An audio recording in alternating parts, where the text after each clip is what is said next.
حسین اس ذات کا نام ہے جس نے نانا کی زبان چوس کر کے زندگی کے مراحل کو طے کیا تھا۔ لوگ کیا اہل بیت کی برابری کی بات کرتے ہیں؟ دنیا میں جو بچہ پہلے پیدا ہوتا ہے، جو بچے کی پیدائش ہوتی ہے، اس بچے کی پہلی غذا شہد ہوتی ہے، جس کو تہنیک کہا جاتا ہے، اور کسی نیک بندے کے ہاتھ سے اس بچے کے منہ میں شہد ڈالا جاتا ہے۔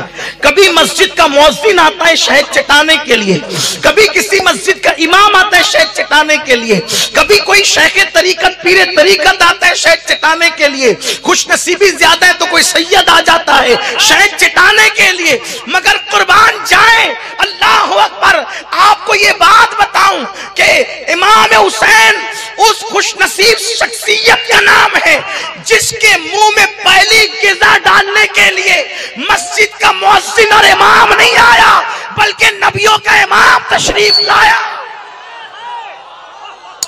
نبیوں کا امام تشریف لایا۔ اور پھر سنو سنیو، مولا حسین پاک کی شان کیا ہے؟ لوگ خام کا یزید پلید کو برابر میں کھڑا کرتے ہیں۔ جب کسی بچے کو پہلی غذا چٹائی جاتی ہے وہ شہد ہے، اور اکثر حکیموں کی تحقیق کے مطابق شہد مکھیوں کے اگال کا نام ہے۔ مکھیاں کڑوے، پھیکے، میٹھے پھلوں کے رسوں کو چوستی ہے اور چوس کر کے چھتے میں جا کر اگل دیتی ہے، اسی کو شہد کہتے ہیں۔ قرآن اس شہد کے بارے میں کہتا ہے شفاء للناس، کہ وہ لوگوں کے لیے شفا ہے، مگر وہ ہے کیا؟ مکھیوں کی الٹی کا نام شہد، مکھیوں کے اگال کا نام شہد۔ مکھی جس کو اگل دے، پیٹ سے نکال دے، اس کو شہد کہتے ہیں۔ اوروں کے بچے پہلی غذا کھاتے ہیں تو مکھیوں کا اگال کھاتے ہیں۔ علی کے بیٹے حسین کو پہلی مرتبہ جو غذا ملتی ہے وہ مکھیوں کا اگال نہیں بلکہ نانا کا لعاب دہن نصیب ہوتا ہے۔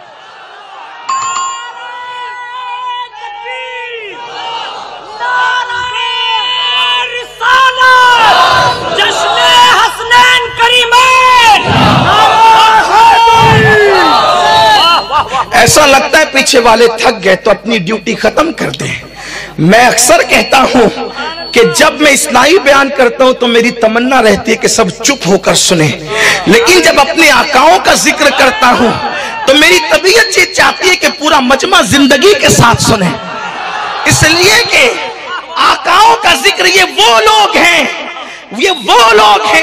جن کا نام لینے سے تقدیریں بدل جاتی ہے، یہ وہ لوگ ہیں جن کا نام لینے سے مصیبتیں دور ہو جاتی ہے، یہ وہ لوگ ہیں جن کا نام لینے سے بگڑیاں بن جاتی ہیں۔ اگر ایسی محفلوں میں آؤ اور چپ بیٹھے رہو تو پھر میں نہیں سمجھتا کہ یہ ذکر سننے کا حق ہے۔ تاخیر سے بیٹھے ہو یار، لیکن یہاں بیٹھنا وہ جو 50,000 سال کا دن ہے وہاں کھڑے ہونے سے تمہیں محفوظ کر لے گا، اس لیے کہ بی بی زہرا کہے گی کہ جو میرے لاڈلوں کے ذکر میں گھنٹوں زمین پہ بیٹھتے تھے آج ان کو کھڑے رہنے نہیں دوں گی۔ کیوں؟ اس لیے کہ محشر میں ان کے سوا چلے گے کس کی؟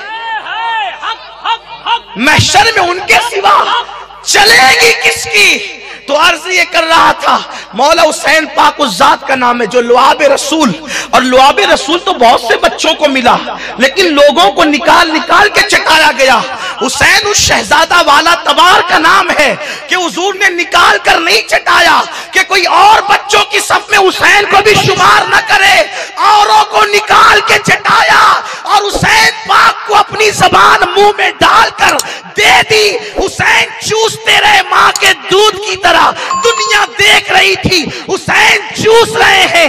اہل حقائق اور اہل عرفان کہتے ہیں حسین چوس صرف نہیں رہے تھے بلکہ زبان کے ذریعے سے نبی اپنے سینے کے راز حسین کے دلوں میں منتقل کر رہے ہیں۔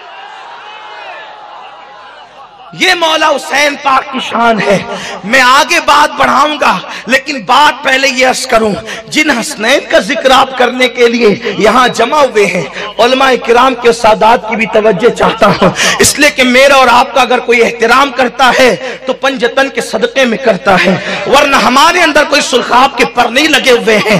اس لیے جب ان کا ذکر ہو تو ہمیں بھی ذرا حشاش بشاش رہنا چاہیے، ہمیں بھی ذرا خوش رہنا چاہیے، کیونکہ حضرت سعد ابن ابی وقاص کہتے ہیں کہ جب حضور کے بعد منافقت عروج پر جانے لگی تو ہمیں ڈر لگتا تھا کہ اپنا کون ہے، بیگانہ کون ہے، مومن کون ہے، منافق کون ہے۔ جب ہم مومن اور منافق میں فرق کرنے لگتے محفل کو چھانٹنے کے لیے، تو محفل میں علی علی علی علی علی علی علی علی علی علی علی علی علی علی علی علی کرتے، علی کا نام سن کر جن کے چہرے کھل جاتے سمجھتے اپنا ہے، چہرہ اتر جاتا سمجھتے منافق ہے۔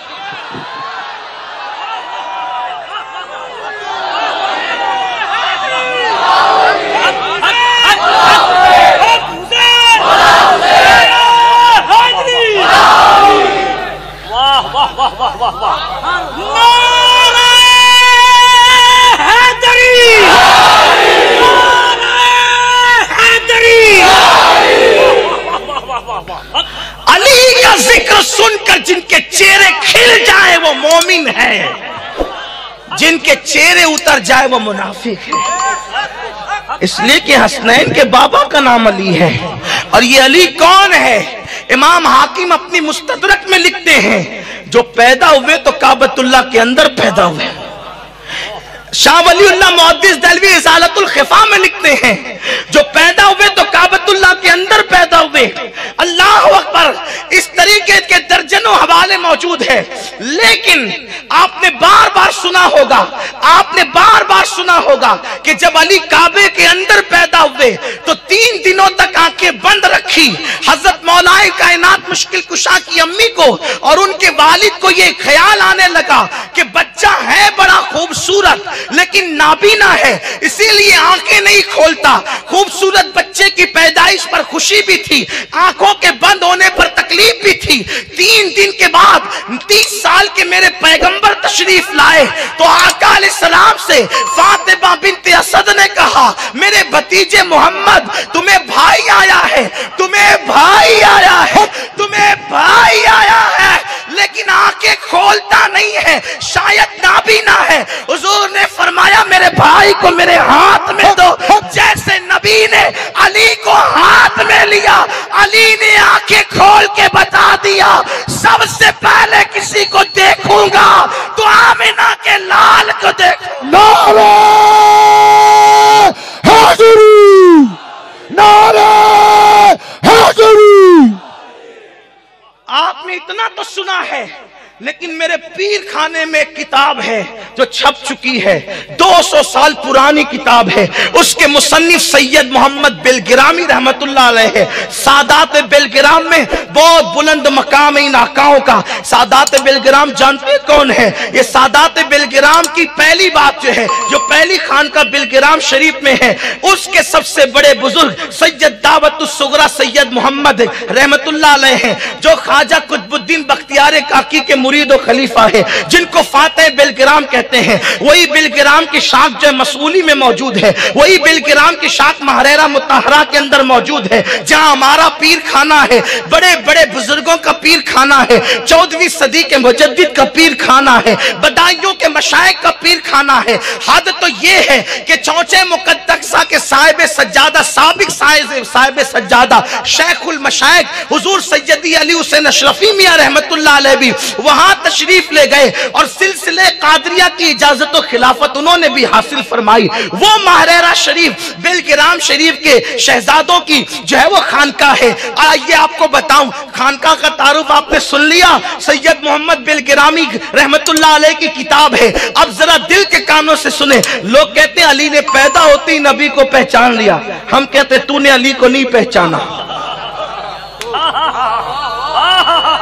پیدا ہوتے ہی علی نے نبی کو پہچان لیا، ہم نے کہا تو نے نہیں پہچانا، اس لیے کہ علی تو اس سے پہلے پہچانتے ہیں۔